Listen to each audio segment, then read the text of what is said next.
नमस्कार प्यारे विद्यार्थियों। मैं तेजकरण चौहान मांगीलाल बागड़ी महाविद्यालय नोखा सह आचार्य इतिहास। आज हम बीए पार्ट सेकंड के पेपर सेकंड राजस्थान का इतिहास के अंतर्गत राजपूत राज्यों के शासकों द्वारा मुगल शासकों के साथ स्थापित किए संबंधों के अंतर्गत आमेर के राजा जयसिंह और मुगल बादशाह बहादुर शाह, मोहम्मद शाह और फर्रुखसियर के काल में उनके संबंध किस प्रकार के थे उस बारे में चर्चा करेंगे। आमेर के राजा जयसिंह ने जाटों के विरुद्ध अभियान कर उन्हें मुगल साम्राज्य की सेवाओं हेतु तैयार किया। उसी प्रकार जयसिंह चूंकि बहुत महत्वाकांक्षी शासक था, अतः अब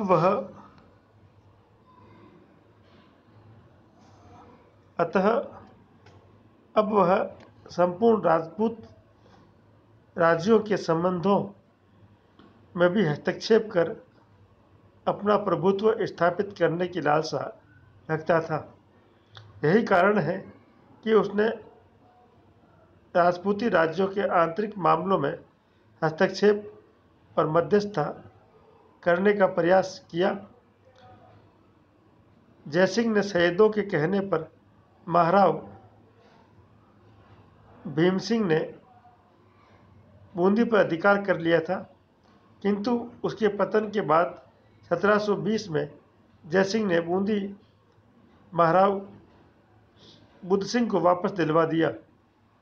इसी प्रकार जब कोटा के राव दुर्जन साल के समय में उसके विरुद्ध विद्रोह खड़ा हुआ, तो जयसिंह ने दुर्जन साल की सहायता देकर उसे अपना मित्र बना लिया। इसी प्रकार जयसिंह ने बुंदेलों के साथ भी अपने अच्छे संबंध स्थापित कर लिए थे।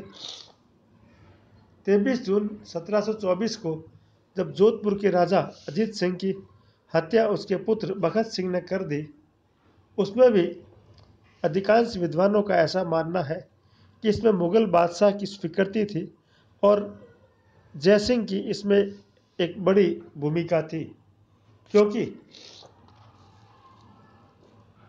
जब अभय सिंह को जोधपुर का शासक मुगल बादशाह के द्वारा स्वीकार कर लिया गया और जयसिंह जो खुद इस समय आगरा में था, उसने उसी समय अभय सिंह को बधाई और उपहार भिजवा दिए।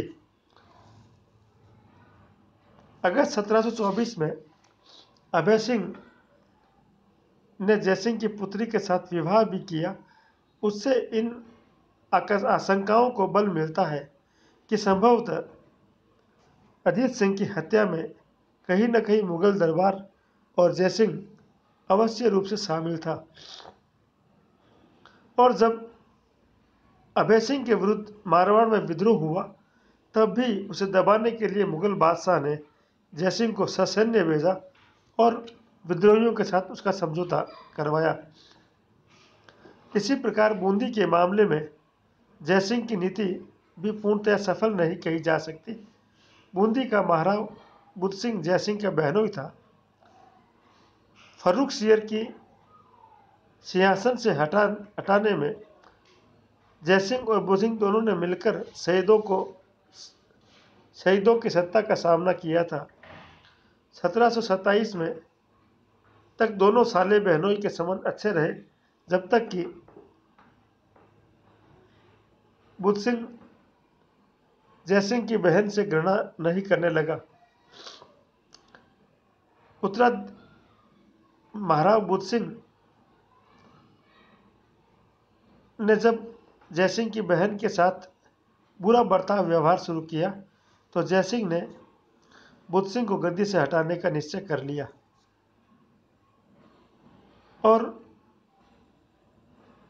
करवड़ के जागीरदार सालिम सिंघाड़ा के पुत्र दलेल सिंह को बूंदी की गद्दी पर बैठा दिया और बाद में दलेल सिंह के साथ अपनी पुत्री का विवाह भी जयसिंह ने किया। और जयसिंह ने बादशाह से दलेर सिंह को गद्दी पर बैठाने की स्वीकृति भी प्राप्त कर ली। इस प्रकार बुद्ध सिंह को अपने पैतृक राज्य से हाथ धोना पड़ा, परंतु यह घटना आगे चलकर संपूर्ण राजपूताना के इतिहास में दुर्भाग्यपूर्ण सिद्ध हुई, क्योंकि इसी बूंदी के उत्तराधिकार संघर्ष की वजह से मराठों को राजस्थान में प्रवेश करने का मौका मिला, जिससे राजपूती शासकों की निर्बलता का एहसास मराठों को हो गया और मराठे अब निरंतर कभी बूंदी, कभी जयपुर, कभी जोधपुर के शासकों की आपसी लड़ाइयों का फायदा उठाकर किसी न किसी बहाने से लगातार राजपूताना पर आक्रमण करने लगे। इसी प्रकार मालवा की दूसरी और तीसरी सूबेदारी के दौरान भी जयसिंह ने मुगल दरबार की सेवा करने का प्रयास किया। जब जयसिंह अपने राज्य की आर्थिक और प्रशासनिक दृष्टि से संगठन कर रहा था, शासन व्यवस्था को स्थापित करने का प्रयास कर रहा था, तभी मालवा की स्थिति लगातार उत्तरोत्तर खराब होती जा रही थी। तब बादशाह मोहम्मद शाह ने 1732 में दूसरी बार जयसिंह को मालवा की सूबेदारी दी। जयसिंह साहू के साथ मित्रता स्थापित कर साहू को मालवा में एक जागीर प्रदान करके मराठों को वहीं तक रोकना चाहता था, परंतु जयसिंह के विरोधी जो मुगल दरबार में उपस्थित थे, वो जयसिंह की इस नीति के खिलाफ थे। अतः अंततः जयसिंह को बिना किसी खास सफलता के वापस आमेर लौटना पड़ा, लेकिन मात्र 7 महीने बाद ही जयसिंह के स्थान पर नियुक्त किए गए सूबेदार द्वारा उल्लेखनीय प्रगति जब नहीं हो पाई, 1733 में पुनः बादशाह मोहम्मद शाह ने जयसिंह को मालवा की तीसरी सूबेदारी प्रदान की। इस सूबेदारी के दौरान जयसिंह ने मुगलों और मराठों के मध्य समझौता करवाने का प्रयास किया। जयसिंह का इस बारे में स्पष्ट मानना था कि बिना मराठों को संतुष्ट किए मालवा तक रोकना मुश्किल है। अतः उन्होंने सबसे पहले मालवा में छत्रपति साहू और बाजीराव को नायाबी दिलवाने का कार्य किया, लेकिन मुगल दरबार में फिर उसके खिलाफ जब कार्यवाही हुई, तब स्वयं जयसिंह ने बाजीराव को राजस्थान आने का न्योता प्रदान किया और इस प्रकार पेशवा बाजीराव राजस्थान में आया और उसने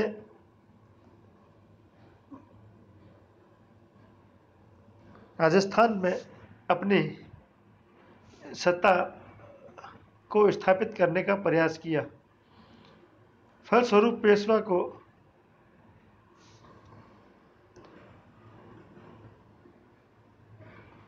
पेशवा की महत्वाकांक्षा और आक्रामक कार्रवाइयों से मुगलों और मराठों के मध्य संबंध स्थापित नहीं हो पाए।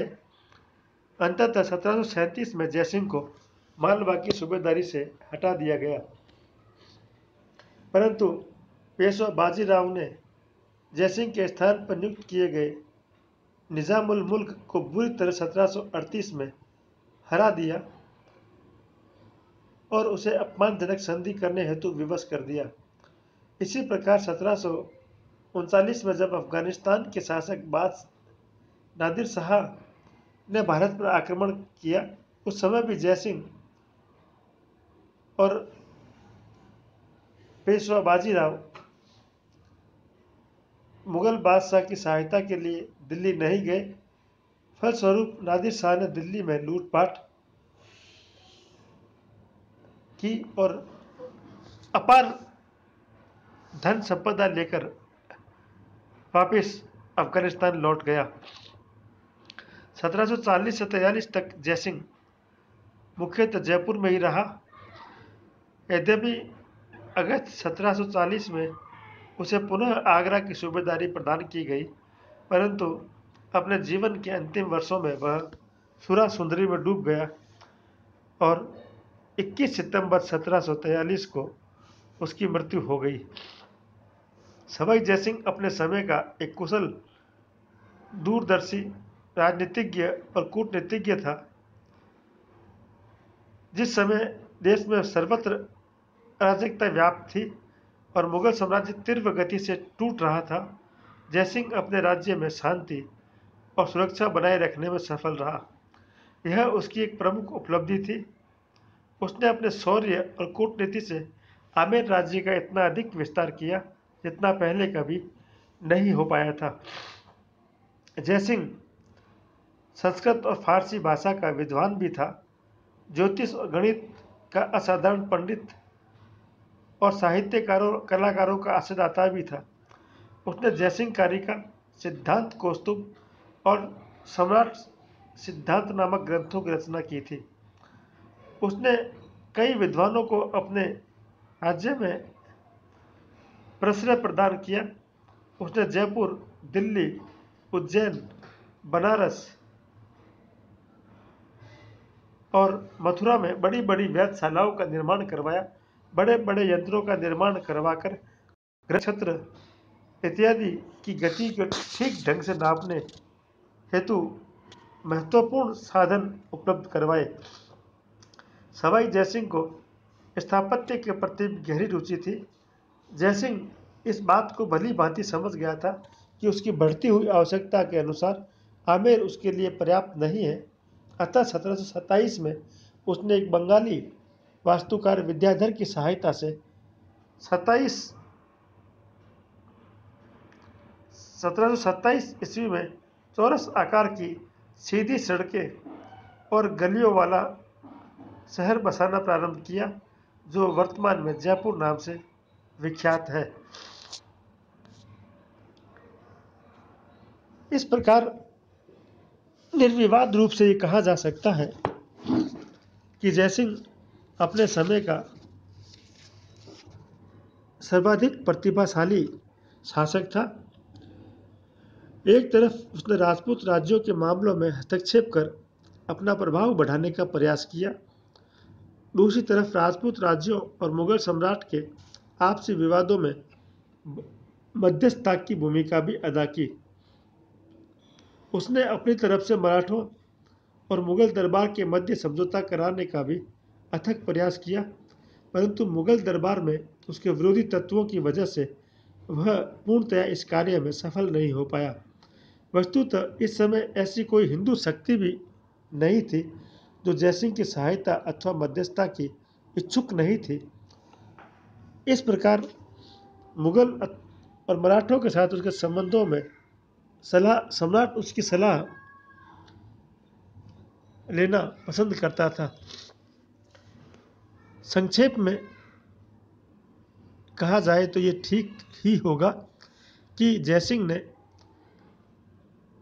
आगरा के जाटों को दबाकर मुगल राज्य की सेवा हेतु उन्हें मुगल दरबार में बिठाया। उसी प्रकार राजपूत राज्यों और राजपूत राजाओं के महत्वाकांक्षी व्यक्तियों को मुगल साम्राज्य की सेवा में लाने में सफलता प्राप्त की और मराठों के बढ़ते हुए प्रभाव को काफ़ी हद तक रोकने में सफलता प्राप्त की। यद्यपि उसके कुछ कार्यों की वजह से मराठों को राजस्थान में हस्तक्षेप करने का मौका मिला, जिससे राजपूती राज्यों की निर्बलता भी मराठों के समक्ष प्रकट हो गई। इसी प्रकार मुगल दरबार में जयसिंह ने शहीदों के बढ़ते हुए प्रभाव को भी नियंत्रित किया और शहीदों को भी ये जता दिया कि बिना जयसिंह की मदद के या सलाह के मुगल दरबार में वे अपनी इच्छा अनुसार शासक नहीं बना सकते हैं। इस प्रकार हमें स्पष्ट रूप से यह मानने में कोई संकोच नहीं करना चाहिए कि जयसिंह राजस्थान का राजपूताना का अंतिम प्रभावशाली व्यक्ति था, जिसने राजपूती राज्य को, राजपूती परंपराओं को काफ़ी हद तक बांधने का प्रयास किया। जय हिंद, जय भारत।